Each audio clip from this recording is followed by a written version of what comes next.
الحمد لله وكفى والصلاة والسلام على من لا نبي بعده أما بعد قال النبي صلى الله عليه وسلم لا يتمنين أحدكم الموت لضر نزل به فإن كان لا بد متمنيا فليقل اللهم أحيني ما كانت الحياة خيرا لي وتوفني ما كانت الوفاة خيرا لي۔ سامعین محترم، اللہ رب العزت کے پیغمبر جناب محمد الرسول اللہ صلی اللہ علیہ وسلم نے اپنی اس حدیث مبارکہ کے اندر فرمایا کہ اے میرے صحابیوں، اے دنیا جہان کے اندر زندگی بسر کرنے والوں، لا یتمنین احدکم الموت، تم میں سے کوئی شخص ایسا نہ ہو کہ جو موت کی تمنا خود کرے، اپنی زبان سے یہ الفاظ نکالے کہ اے اللہ میری جان نکال لے، اگر فَإِن كَانَ لَا بُدَّ مُتَمَنِّيًا، اگر اتنی ہی چاہت ہے موت کی، موت مانگنی ہی ہے، ضروری ہے، تو پھر اس طرح کہو، یہ مت کہو کہ یا اللہ میری جان نکال لے، پھر یہ کہو اللہم احیینی ما کانت الحیات خیرا لی، اے اللہ مجھے اس وقت تک زندہ رکھنا جب تک میرا زندہ رہنا میرے لیے بہتر ہے، وَتَوَفَّنِي مَا كَانَتِ الْوَفَاةُ خَيْرًا لِّي، اور مجھے اس وقت فوت کرنا اور مجھے اس وقت موت دینا جب میرے لیے میری وفات میرے لیے بہتر ہو۔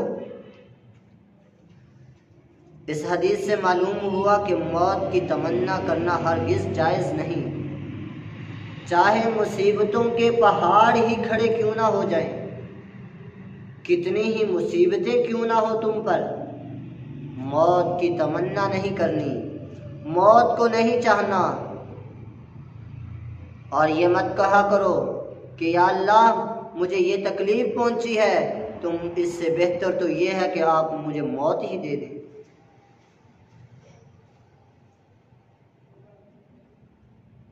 قیس بن ابی حازم کہتے ہیں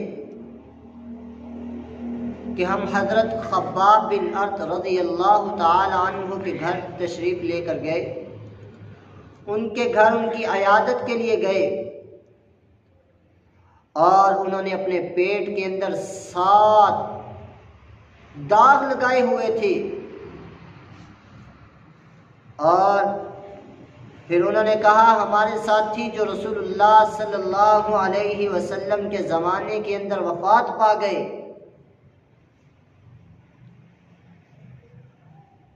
وہ یہاں سے اسی حال میں اسی صورت میں گئے ہیں کہ یہ دنیا والے نہ ان کو نفع پہنچا سکے ہیں اور نہ ہی ان کے اعمال کے اندر کمی کر سکے ہیں۔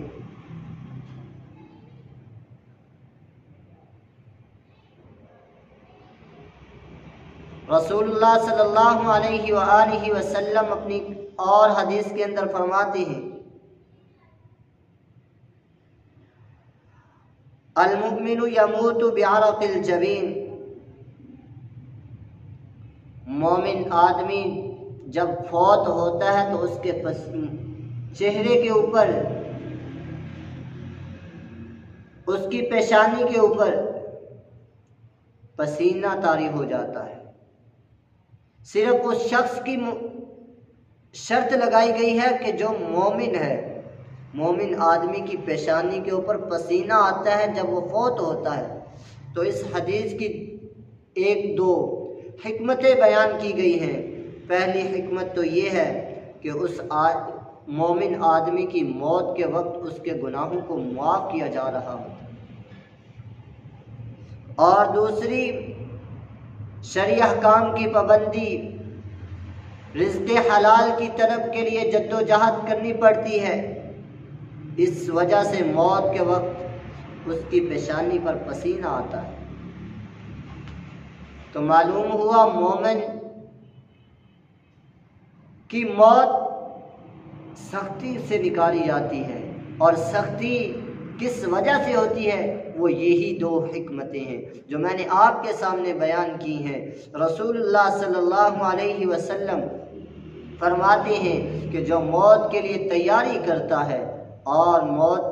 کے بعد کے لیے، یعنی موت قبر کے عذاب کے لیے، قبر کے عذاب سے بچنے کے لیے جو تیاری کرتا ہے، وہ شخص کامیاب ہے۔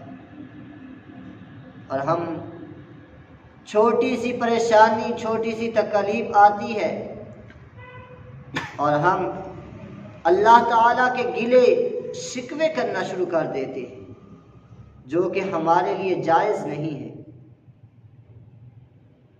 ہم بار بار موت طلب کرتے ہیں کہ اس سے موت بہتر ہے، ہمارے لیے اس سے موت اچھی ہے کہ ہم اس دنیا سے چلے جائیں، یہ مصیبتیں تکلیفیں تو نہ برداشت کرنی پڑے۔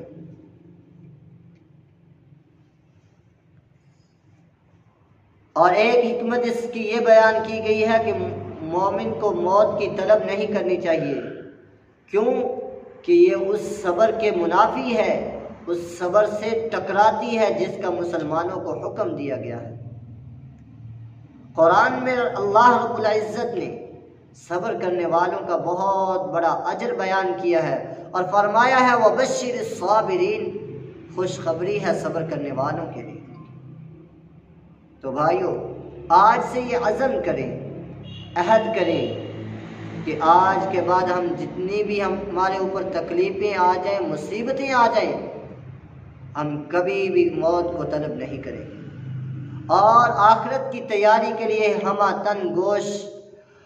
ہر وقت تیاری کے اندر مصروف رہیں گے۔ اللہ رب العزت ہمیں موت کی تیاری کرنے کی توفیق عطا فرمائے، اور قبر کے عذاب سے بچنے کے لیے ہمیں ان جیسے اعمال کرنے کی توفیق عطا فرمائے۔ وآخر دعوانا ان الحمد للہ رب العالمین۔